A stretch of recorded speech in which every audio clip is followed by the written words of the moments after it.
So we, as I mentioned, we do all the prep work before you interview. Before when you get an endorsement, we would have already done skill assessments.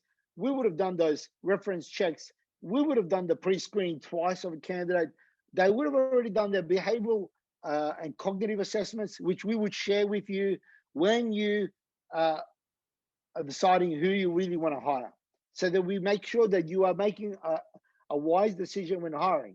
Now, this is something very important that I want to share next. Now, once we've done all this work, now the candidate and you are going to be interviewing each other. You'll be talking to each other. In this scenario, I've got two tips that I like to share when it comes to you interviewing the candidates. One is discussing your role and all that entails. The other one is understanding the candidate and all that you need to know regarding your efforts. So that's all you need to do. When you interview candidates, your goal is to do those two things. Just focus on those two things. I've got here very quickly. I always like to review the role with a candidate that I'm interviewing. Just clearly set out expectations. Pick up on any kind of. I use body language a lot. If an eyebrow moves, or because they're not going to give it away. They're not very animated like I am. um, the Filipino would probably be very colonial, compliance. Yes, yes, sure. But you'll pick it up. So it's very important when I discuss, well, listen, how do you feel about this? Look, some of the responsibilities of these are very important. These are consequences. I have these goals. I have these key objectives. Discuss it all with them. I know it's overwhelming at the beginning for them at the beginning, but it's okay. You want to see how they respond to these things. So that's what I recommend straight away. Yes, you got to give them context. Explain to them, how did this job come to be? Because Filipinos are one of the most supportive people you'll find in the world. I mean, many of the world love hiring Filipinos to work on cruise ships, in hospitals, in home care, or housekeeping, or looking after our children. Why? Because they're such caring people. They care. So I love it when you can explain as an employer why this position came to be. So they will understand the context as to why they should care. Do not underestimate this. It's very important. For them, they got to know why this job matters for you. And then they'll adopt it, and they'll make sure it's going to be important for them as well. Okay, other than explain the key skills that you think they will need to succeed in this role, the obvious, explain some of the challenges that they're going to most likely have to confront. And one of the things that I always like to discuss is just help the candidate understand your company in terms of where it positions in the marketplace. Don't get overboard regarding the team members and the business and what it does. No, think more from a positioning marketing point of view. Discuss with them, because remember, they're in the Philippines. They don't have your worldview. They don't have the context that you have. So give them the context here. This is your chance to say, we're in this line of business. We operate in this genre or this space. Our clients come to us for these reasons. Do those kind of things to your candidates. So they will be informed and understanding of, this is how relevant and important your business is in terms of the services or products it offers to its customers. It really helps them put two and two together when you go training them as well. Okay, now the second part of the interviewing for you, when you're interviewing the candidates, your goal is to understand the candidate. Obviously, I always like to start that question with what interests you with this role, or why are you applying for this? I mean, that's basics. I always like to understand that. That's base one for me. The second thing is, I just want to get an idea as to see. Every candidate has a career goal and a direction that they like to head.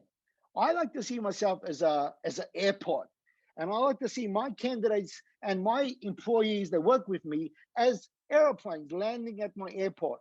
And my job as an employer is to clean them up, fuel them up, empower them, get them ready to launch and fly off and make advancements in their career goals that's in line with my business outputs and goals, and gives them that exposure and experience that they want, and gives me the results I'm looking for. You've got to always align those things. So this airport analogy for me works really well. It always top of mind because it's a two-way relationship. It ain't always about your outputs. It's not always about your desires. It's really the combined.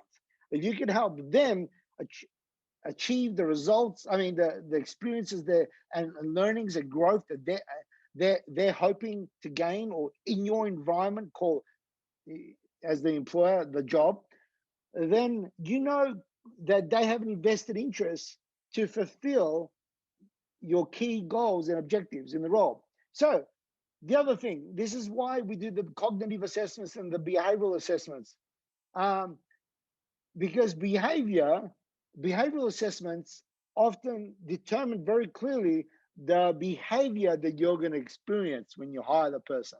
So what I recommend is, I recommend you always ask in the interview, while you've got that up your sleeve, that behavioral assessment report, use that to ask questions about their behavior and throw some scenarios and questions at them. I love scenarios. I throw a scenario and then I'm curious to see how they respond to a scenario, or how they think about something. I know they're in cold.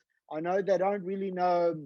I know that they don't really know how to respond sometimes, but it's okay. I don't mind putting them in the spot so long as I give them enough assurances that this is safe. I'm not going to judge them on it too much. I'm not going to be too hard on them. I don't want them to freak out. I want them to feel confident. I want them to show me their best side. I don't want to challenge them too hard on the interview. That's not the point. And again, always pay attention to the obvious. In the Philippine culture, it's kind of funny. They speak fantastic. The English is great. But then when you ask them certain questions, they're not quite answering your questions. Pay attention to that. That's a clue that they may speak great English, but they may not comprehend properly. Now, we do a lot of layers. Like I said, we do 4 English assessments. We have 2 interviews. We go through a lot of it, but of course, it passes the crack. And then sometimes it's your accent, the Australian accent. I've got a neutral accent, thank God, but I've got a speech impediment from a brain operation. So it affects my communication sometimes. But pay attention to that. If you're asking a question, they're not quite answering it, do not ignore this. Don't just brush it off as, oh yeah, they're nervous. No. Seriously, that's your biggest clue. Remember, the 2 biggest challenges when it comes to remotely working with offshore talent is cultural challenge and communication challenge. It's easy to take on the communication challenge with just paying attention to that. You get on top of that, you will avoid that challenge quite comfortably. And relax, eh? Enjoy the conversation. It's lovely to meet somebody from halfway around the world. There's so much awesome talent in the Philippines, educated, young. They've got more of that mindset of, I'm looking for a secure environment where I can contribute and be respected as a fellow team member.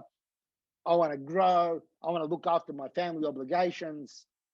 It's lovely to be able to accomplish that for them and have a team member that really has an invested interest to want to be working with you. Unlike some of our challenges that we experience locally, where it's often a temporary situation, or it's a scenario where it's okay for now until this other scenarios and conditions apply. This video helpful in any way, I'd really appreciate it if you could share it around and follow us on LinkedIn. Cheers. Remote Staff, a team to deliver your dream.